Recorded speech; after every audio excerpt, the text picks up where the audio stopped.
Hey, everybody, and welcome to another episode of My JavaScript Story. This week, we're talking to Jeff Meyerson. Jeff, do you want to say hello? Hello. How's it going, Chuck? It's going all right. Do you want to just let people know who you are? I mean, we've talked a bunch of times, but... Sure. I run a podcast called Software Engineering Daily and work on a couple other software projects, but I think Software Engineering Daily is what I'm most known for. This episode is sponsored by Sentry.io. Recently, I came across a great tool for tracking and monitoring problems in my apps. Then I asked them if they wanted to sponsor the show and allow me to share my experience with you. Sentry provides a terrific interface for keeping track of what's going on with my app. It also tracks releases so I can tell if what I deployed makes things better or worse. They give full stack traces and as much information as possible about the situation when the error occurred to help you track down the errors. Plus, one thing I love, you can customize the context provided by Sentry. So, if you're looking for specific information about the request, you can provide it. It automatically scrubs passwords and secure information, and you can customize the scrubbing as well. Finally, it has a user feedback system built in that you can use to get information from your users. Oh, and I also love that they support open source to the point where they actually open sourced Sentry if you want to self-host it. Use the code devchat at Sentry.io to get 2 months free on Sentry's small plan. That's code devchat at Sentry.io. Yeah, and we had you on JavaScript Jabber episode 379. Talked about FindCollabs and podcasting and a bunch of stuff like that. This show is more focused on sort of your programming journey and how you got into things like JavaScript. So we're going to just back way up and get a little bit of a start to your software career and maybe even before. How did you get into programming? The first programming experience I had was in a music production tool called FL Studio, and I still use that tool today. I didn't really know that it was like programming back then, but that is the thing that I have programmed the most in, which is maybe some people don't think of it as programming, but a music production app is much like a interactive development environment. So it's much like a high-level IDE. And then the first time I set up a database was actually for a poker application because I started playing poker and there was a tool that you needed to collect hand histories that you played. And in order to do that, you had to set up a database, which I didn't really know what I was doing, but I was able to follow the directions. Makes sense. That's funny. It's funny to me how many people come in sort of the traditional route where it's, well, I went to school and I did computer science and blah, blah, blah. And then how many people it's, well, I had this other hobby and I needed to do program stuff. Exactly. And yeah, some of the people I admire most, that's the way they came in. And I'm just like, that's really cool in my opinion. I always think about the Dan Abramov story where he started in like PowerPoint or Excel or something. And he just fell in love with it. And, like of all the ways you could come into programming, learning, the APIs for PowerPoint or, the subtle technical notions of PowerPoint, is kind of more unexpected route. Yeah. That guy's a glutton for punishment, though. Yeah. Served him well. Yeah, it sure has. So anyway, so you get in, you're now, was it composing music or just... Yeah, composing music. Okay. I mean, the way it works, and if there's any programmers out there who have a familiarity with music and they're looking for a new hobby, I would definitely encourage checking out a digital audio workstation like FL Studio or Ableton, because it is very much like programming. You have these different layers of abstraction that are similar to methods. You have these different layers of abstraction that are similar to objects, and you compose them together. And then you just press play, and it's much like that first feeling when you press, compile and run, and you see Hello World, and it's, like magical. Right. Makes sense. I'm actually on the cusp of starting a songwriting podcast with my daughter, with my 12-year-old. So no way. Yeah. So that should be interesting to see where that takes us. But are you a musician? Not really. I took some piano lessons when I was a kid. I was in choir in high school. Okay. Well, she's really into it. So we're actually going to be interviewing composers and other musicians and seeing how they make music. I have two resources to recommend to you. One One is called Secrets of Songwriting. It's a fantastic website about learning the basics of songwriting, and I've used that endlessly. And another is called HookTheory.com, and Hook Theory is just a place where you can it's a place where you can basically see how songs fit together, and it's very useful. You can look up your favorite songs and just see how they work from a music theory standpoint. I've found it to be an invaluable resource. I've had a lot of trouble learning music theory, and so these two resources are things that have allowed me to break through. So. Right, and they're both blogs? One is a blog. One is like like an action script tool or something. Like it doesn't even work on a phone. I don't think it's like what's that plugin thing that doesn't work in the browser anymore? Or it doesn't work in Safari, at least. Like Steve Jobs decided it wasn't going to work. Oh, Flash? Flash, yeah. I think it's Flash. Oh, wow. Yeah, Chrome warns you about 6 ways to Sunday when you try and use Flash. So maybe it's not Flash, but I don't think it works on your phone. Yeah, well, I'll have to check it out and see where we end up. But yeah. So do you write your own music? Maybe we'll have you on that show too. I do. Yeah. I really like writing music. Yeah. Yeah. She's made up like 2 or 3 songs and she sung them to us. And then we're like, I'm not an expert, but that sounds like, like a song that like a real songwriter would write. Right. Amazing. It's not just, So, and she's way into it. And so I'm like, well, she's playing piano while she sings? No, she doesn't play the piano. Okay. She doesn't really play an instrument at all. So I'm looking to, get her some guitar lessons or piano lessons or something. Okay. Yeah. Which one do you think what's the best one to start with? Guitar or piano? I don't know. I've only done piano lessons. I take that back. I did guitar lessons, but I didn't apply myself. So I don't know. I think it really just kind of depends on where you want to end up. You have made a career out of button pressing. Yes. And I've been tempted to actually just go get one of those self-paced piano lessons that you just get online. And you just, play along with the video or whatever. But sure. Yeah. They need a Peloton for like playing keyboard. Oh, there you go. Awesome. Yeah. Request for startups? Yep. Anyway, so you get into that. How did you wind up getting into I'm assuming you've done what? Web development, JavaScript? How did you get into that? I have done some JavaScript. The first JavaScript I wrote was at a trading company that I worked at. So I was rendering like some financial data on a screen. And then I did a little bit of animation stuff. I remember like using Canvas and looking at W3 schools and like kind of modify canvases and stuff. That was kind of fun.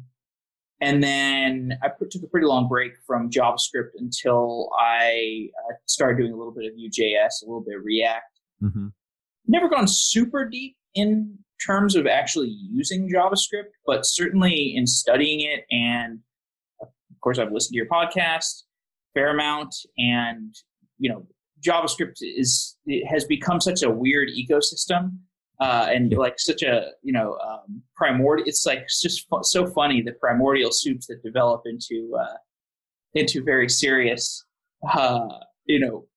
heavy, important projects, which is what JavaScript is. So I just find it hilarious to study in that regard. Yeah, we want JavaScript to run here. Okay, let's do it.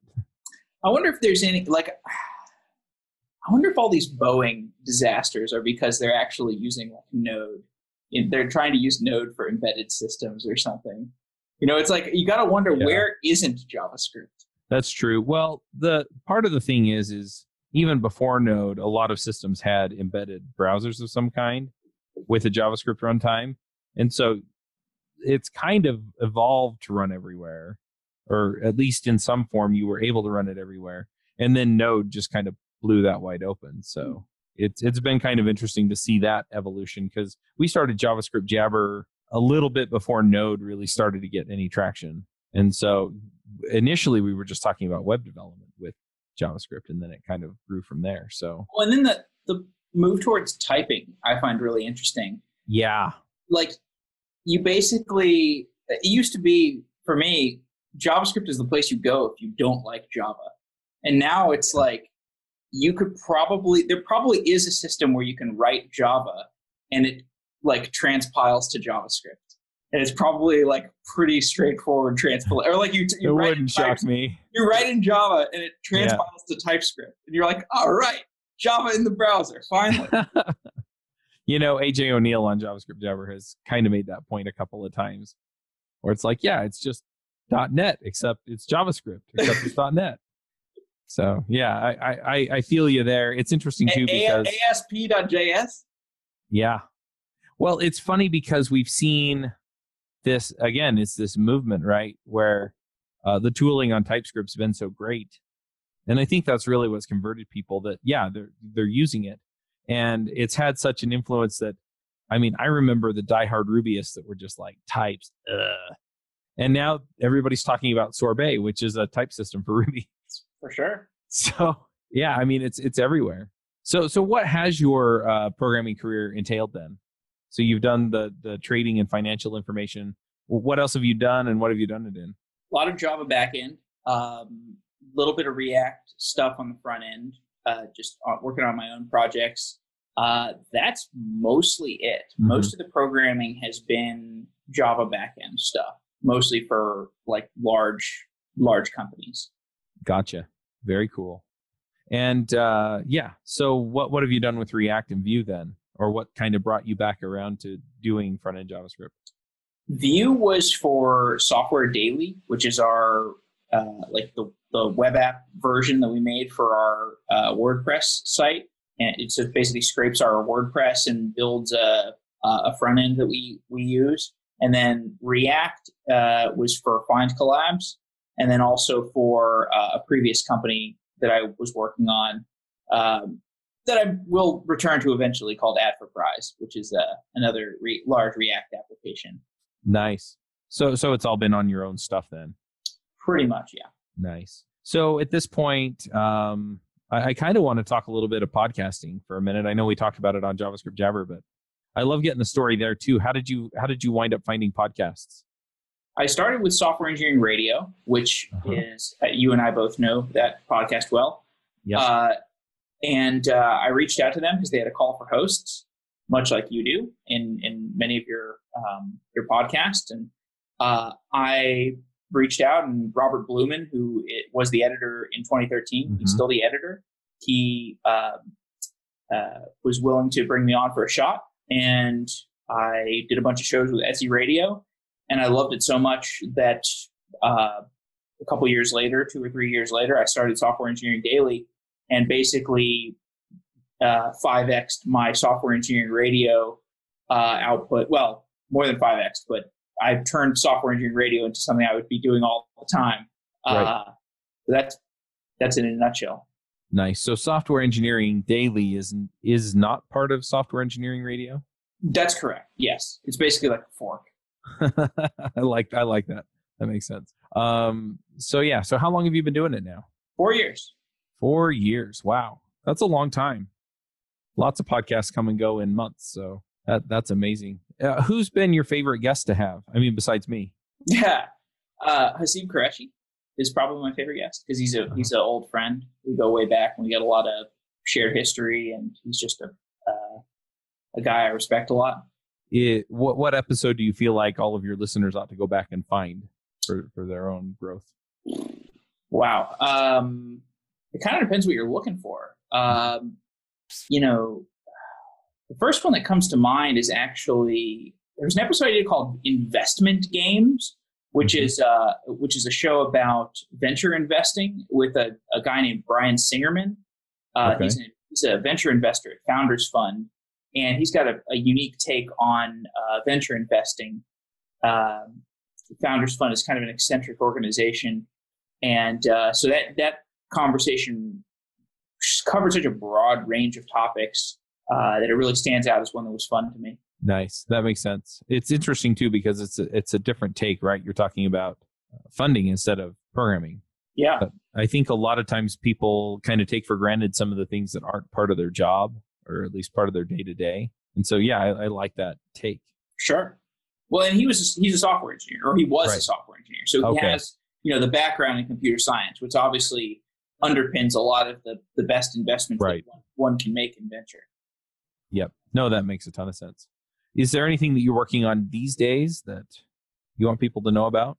FindCollabs, for sure, which we talked about in the last show.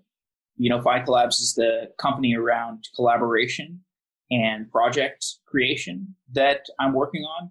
Basically, the premise is that if you are looking for collaborators for a project, or you have your own project that you're looking for other collaborators for, FindCollabs is a place you can go and meet other people to work with on those projects and create projects. You can also treat it as a kind of scratch board for ideas. And there's a gamification element to it. There's kind of a creative and competitive element to it. So I would just check out FindCollabs if you're a creator. And then I'm also working on some music that I'm still very passionate about. But my music is not something that's really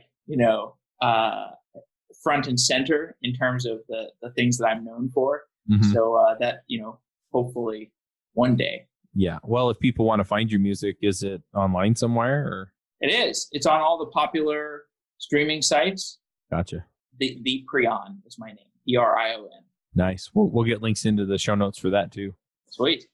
So is Software Engineering Daily your full-time thing now, or are you kind of part-time consulting or part-time working for somebody else? Or?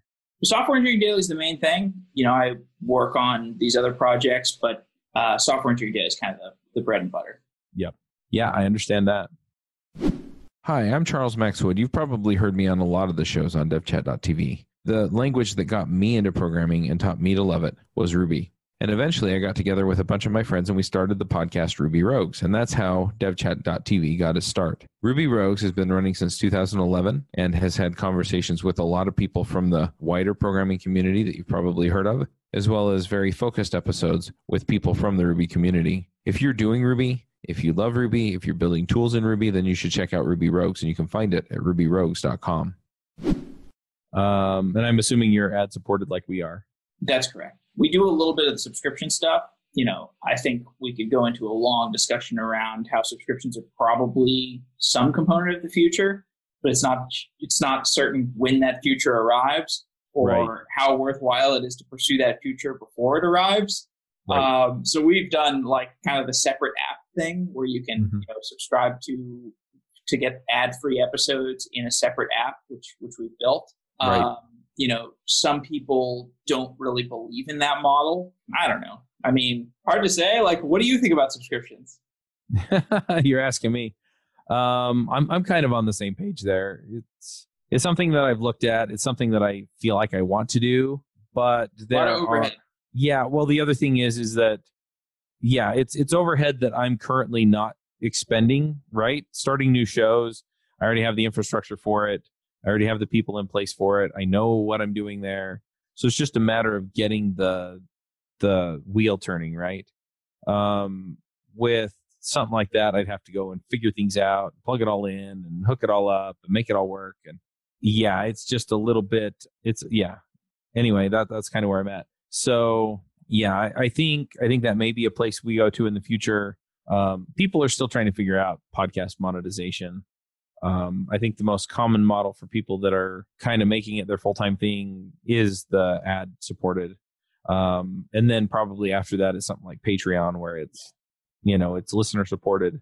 And then beyond that, people are selling products and things like that. And so it's usually one of the three. The Patreon success cases, the really big ones, are pretty promising case studies.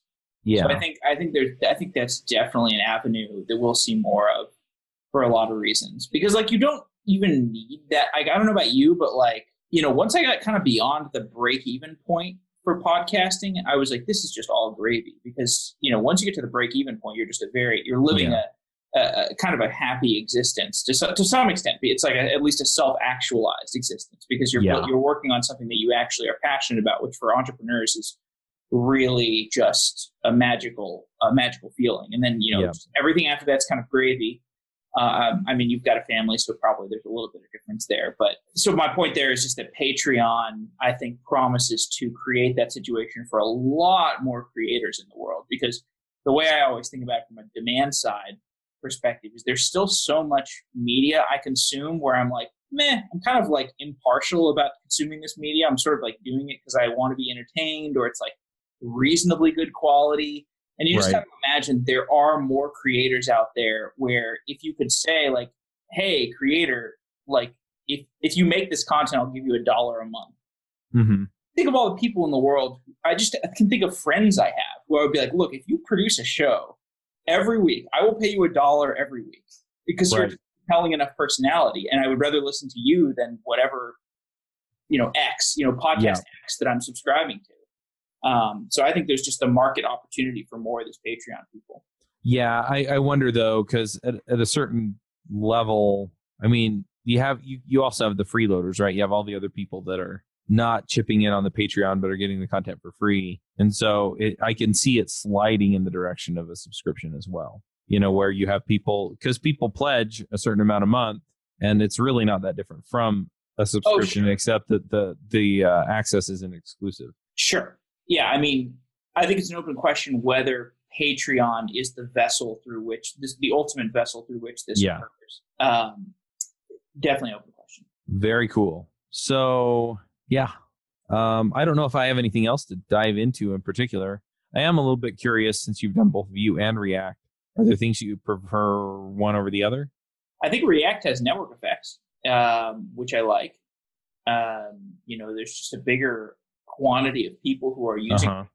And I think there is something to going with the crowd and the scale and the network effects of React. Right. I don't know. What have you seen? I've only dabbled in React and Vue. I've done a bit more with Angular. To be honest, Vue is the one that I'm probably most interested in, except that I kind of want to do a mobile app, and I don't know if I really want to do native script, because I know a lot more people that do React Native. So it's that network effect, right? Where I know I have more people out there that I can go and grab and say, hey, I'm having a problem with this. And, knowing that I can get the help that I want. So that makes me lean a little more toward React. But yeah, ultimately, I think a lot of them have a lot of pros. It just depends on which problem set you want to adopt, really. So, yeah. Yeah, I think one of the proof points I saw recently with React Native was a company called Career Karma, and they have a pretty heavy media application. It's kind of like actually very similar to what a podcasting application might look like. Like if you wanted to build an application for your platform, essentially. I was just looking at this application and I was like, okay, this kind of has the social elements, it has media elements, and they actually built it entirely in React Native. And they said, like, I asked them, I was like, wow, so you did this in React Native. How long did it take you to get it cross-platform? Because they did iOS first. Right. They said it took them like a day to go from just iOS. Like they built the React Native thing in iOS first. Because it's not like, it's obviously not, it doesn't port directly to from one to the other. You have to kind of rewrite it. You have to go down into the weeds a little bit, but they said it just took like a day to go from iOS to Android, which I think is pretty impressive on the part of React Native. You can go from a fully fledged media application in iOS to Android in a single day, and you don't notice significant performance degradation. That is a pretty good sign for the world of cross-platform. Yeah, and lately I've been filling in on React Native Radio, so yeah, I've kind of heard some of the same things. It depends a bit on the app and how much native you need in it, but yeah, in a lot of cases you go and you tweak some of the platform-specific stuff, and you've got something that at least mostly works. I saw you did a show on Expo recently. I haven't listened to that one yet, but I'm a fan of Charlie Cheever, so I'm wondering what did you learn anything about Expo that stood out in that episode? Yeah, Expo provides you a whole bunch of different, essentially, use cases that are mostly pre-built, and so you can pull in the Expo components, and then you can customize them a little bit for what you need. And they solve a lot of the problems that are pretty common to React Native developers. The only thing that I've really seen or heard is that if you don't fit the use case pretty closely, then sometimes it's more work to adapt Expo to that particular use case than it is just to find another library and integrate it yourself. So I've kind of heard mixed reviews as far as that goes, but they really do have a lot of components in there that just make it really easy for you to pull your app together. And so, are they going to do like a low code thing, like a low code build your own mobile app kind of thing? So they have, I forget what it's called, but they have a web design system that you can pull together. Wow. So you can build your app there and then, bolt everything together on the other end. I can't remember what it's called. I'm sure it's in the show notes. But yeah, we talked a bit about that as well. So have you thought they've got about some really cool tools. Have you thought about doing a low code podcast? Low code? Have you heard of this low code trend? Maybe you haven't heard this buzzword. It's the advantage of you not living in Silicon Valley. You don't hear the buzzwords as much. Low code is a trend. It's basically the idea that there's these things like Airtable. There's something called Webflow that recently raised a bunch of money. There's a thing called Retool. There's a bunch of different tools where basically it's kind of like, I'm not explaining it well, but Wix.com, like Wix has have you seen like Wix code? Like they kind of have a thing where you can like take your Wix thing and then sort of plug in AWS Lambda-like functions where you can get some programmatic functionality together with the proprietary secret sauce of the nice UI and the drag and drop builder kind of thing. Right. And so the idea is it just kind of promises this world where if you're not a developer, you can build apps in low code. And then if you hire a developer or you are a developer or you decide to learn development, you can go as deep as you want. So it's sort of like opt-in coding, which to me just seems kind of like futuristic. Yeah. Something like that would have been nice, though, a few years ago when I was helping my dad with his business website. Hey, man, same thing with my mom. She's got a real estate website. Yeah. It's like the same thing. I originally set it up on WordPress, and now I'm like, yeah, I would have done Wix or something. Yeah, I mean, even devchat.tv, we were running on WordPress for a while, and I kept customizing it and customizing it more. And I was like, this isn't a lot of fun. No. And, so now we're running it on a Jamstack site. And that's been a really, really great transition. And it sounds like some of the same things that you're talking about here where, yeah, I've had to do a bit of coding in it to get some of the stuff that I want. And I've had to adapt an HTML layout. But at this point, yeah, I mean, I drop in a couple of JavaScript functions whenever I need something new, and that's it. And mostly it's just, pushing data from one place to the other. Sure. Glue code. Yep.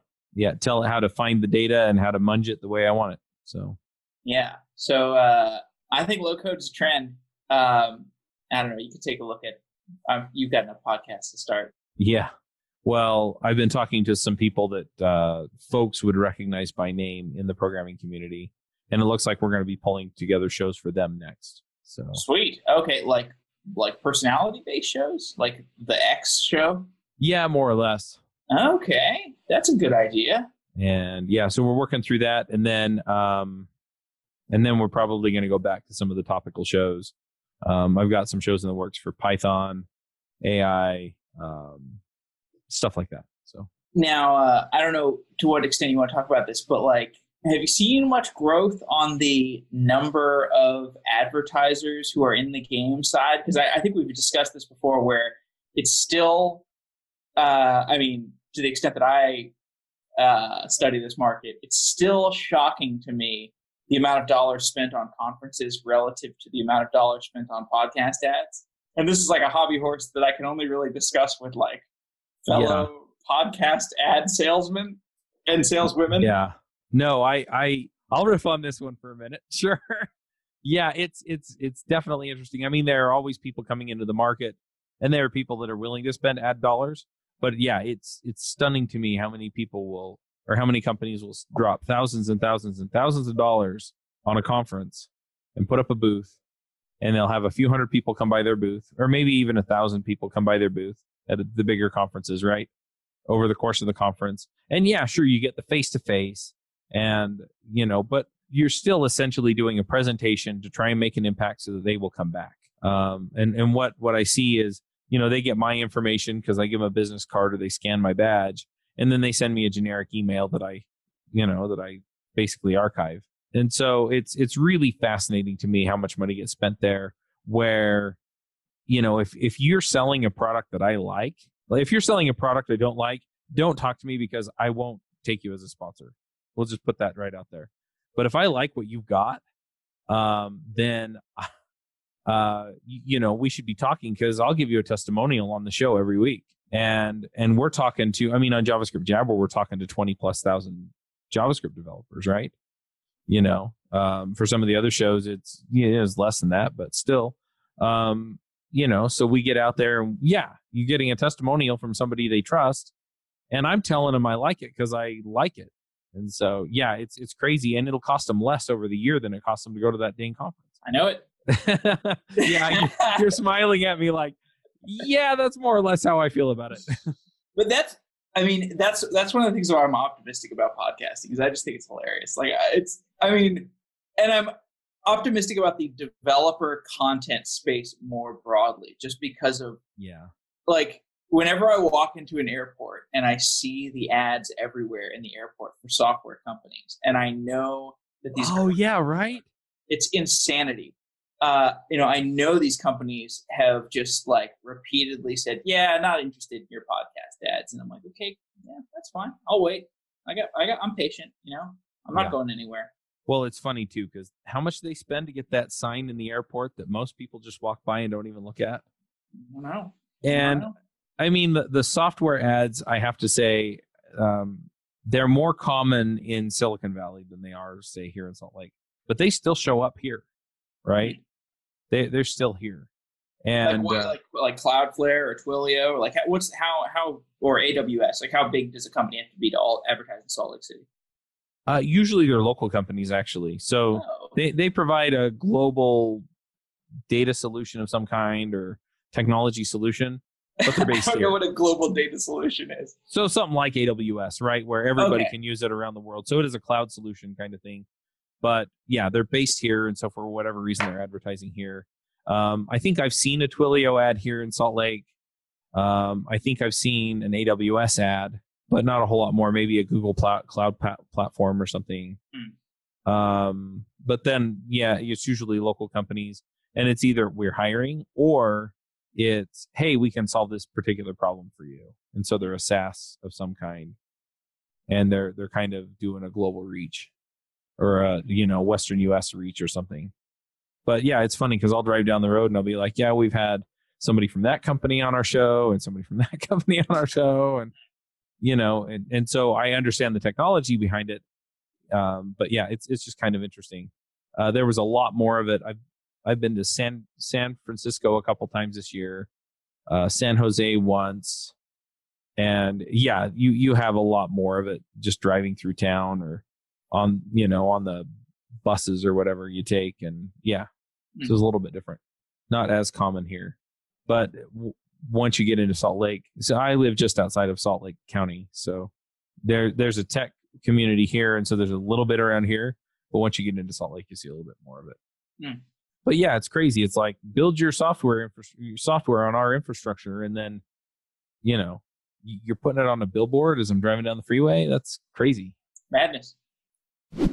Have you been thinking about building a mobile application, but you're a web developer and you're not really sure you want to learn Swift or Objective-C or Kotlin or Java or any of the languages that are used natively by those platforms? Well, you should check out React Native. React Native is a platform managed by Facebook. You can share a lot of your state management and other logic code between your applications. And we have a podcast that talks about all of the issues and all of the advantages of using React Native. And you can check that out at reactnativeradio.com. All right. Well, if people want to find you online, go check out Software Engineering Daily or anything like that. Where do they go? Software_daily on Twitter. That has links to my stuff. FindCollabs. You can follow me on FindCollabs. And _Preon. Yeah, the_Prion on Twitter is my personal account. Yep. Just out of curiosity, how many listeners do you have on Software Engineering Daily? So it's like 30,000 in a given day, which is, across like all the episodes. Right. So who knows like how many of those downloads or listens? Who knows how right. Welcome to podcast numbers. Exactly. Yes. Yes. That's right. Yeah. So I get it. I mean, client. It sounds like the client analytics are poised to get better quite soon. There are people talking about it for sure. Well, there's the infrastructure's getting built out. I think like the clients are buying in. The hosting providers like Libsyn are buying in. That's a pretty good sign. I think maybe. Yeah, it really just comes down to adoption. The other thing is it also comes down to how much the podcasters and or sponsors care. Yeah, which they don't. No, they don't. Which is the hilarious part. It's all red herrings. But the red herrings actually matter in this insane world of marketing. Yeah, you give them those numbers so that they can feel good about investing in you. That's what it's down to. So pretty much. So they can go tell their boss, I really like this. And what they're saying is I really like Jeff. Yes, more or less. So very cool. Well, we're going to do some picks here at the end. I'll go ahead and get us rolling here. So I got on the scale Saturday, and I had gotten below 220 pounds. I was going to say, man, you look good.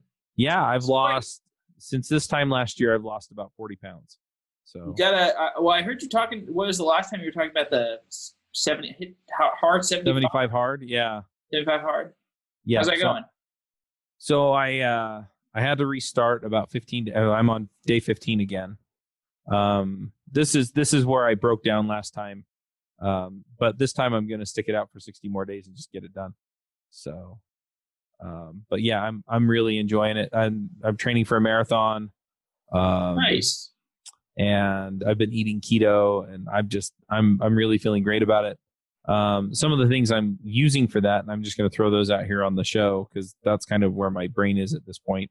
So right before I came up to talk to you, I had to go and mess with the meat in the smoker. So I have a Mastercraft smoker. It looks like a mini fridge, and it's electric, but it smokes meat. What are you cooking?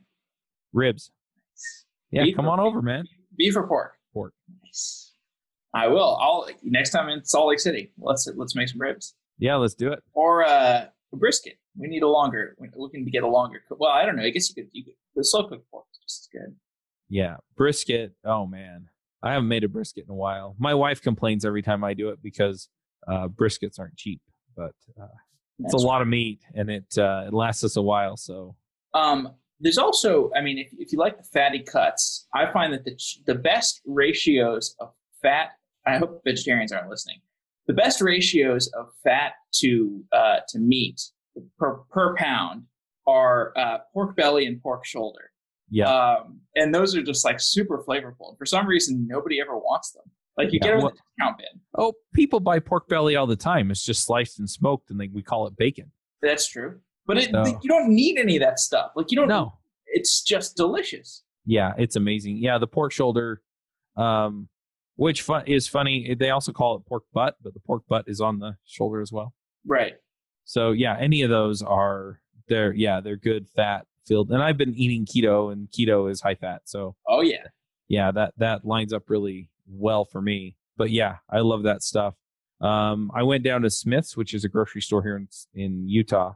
I don't know how far their reach is, but they're here. And they had a deal on meat. I got some pork sirloin roasts, which isn't as fatty, but it's still good. And they were selling it for it was like 80% off. I got like $60 worth of meat for like $10.